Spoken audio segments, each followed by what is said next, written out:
एक वक्त की बात है, चीन के जियांग सूबे में चेन नामी ताजिर रहा करता था। कारोबार में तरक्की न होने की वजह से वो बहुत मायूस हो चुका था। इसी वजह से उसने शहर जाकर कारोबार करने का फैसला किया। चेन ने अपनी सारी जायदाद फरोख्त कर दी और अपने दो फर्जंदों जोंग और वोंग के साथ शहर मुंतकिल हो गया।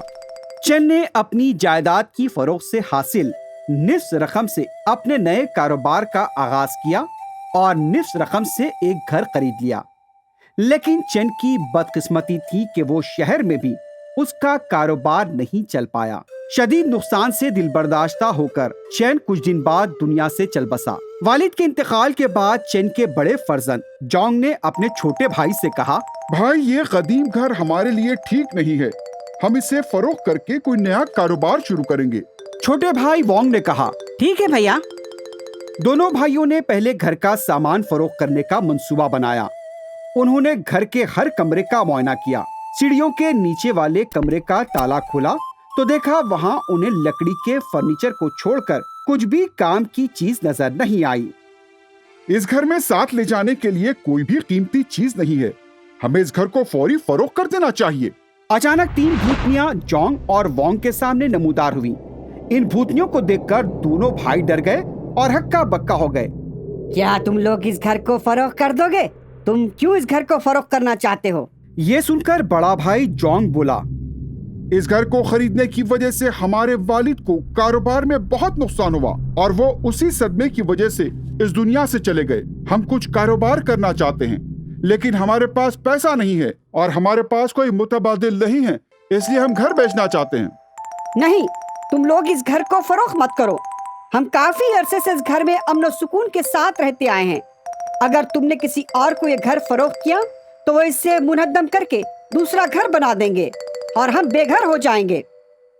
अगर हम तुम्हारे बारे में सोचेंगे तो हम जिंदा कैसे रहेंगे भला? अच्छा, तुम्हें पैसे चाहिए, वो हम तुम्हें देंगे। इस पैसे से तुम जो कारोबार करना चाहते हो वो कर सकते हो।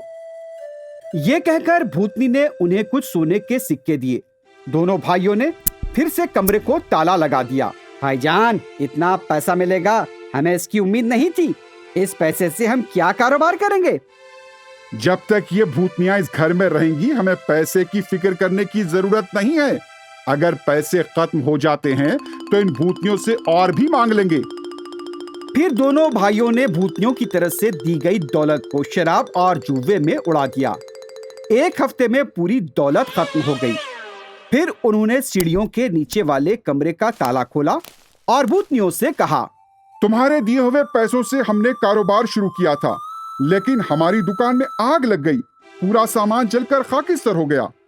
हमने पहले ही कहा था कि ये घर हमारे लिए मनहूस है और हम इसे फरोख्त कर देंगे। कोई फिक्र की बात नहीं, तुम लोग दूसरा कारोबार शुरू करो।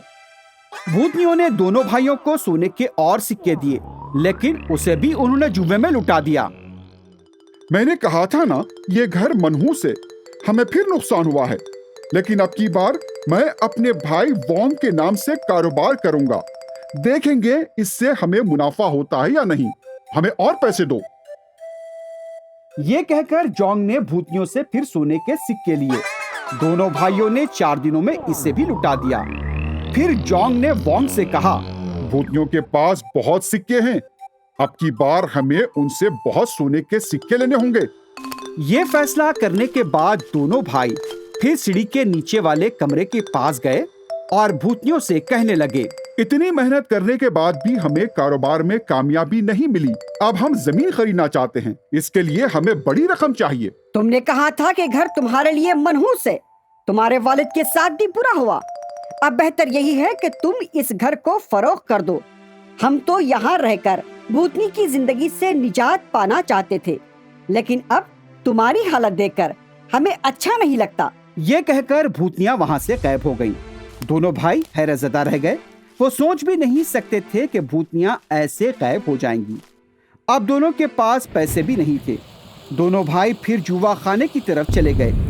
उस रात शदीद बारिश हुई और बिजली गिरने से जोंग और वोंग का घर जल गया। अब दोनों भाई अपनी लालच पर पछता रहे थे।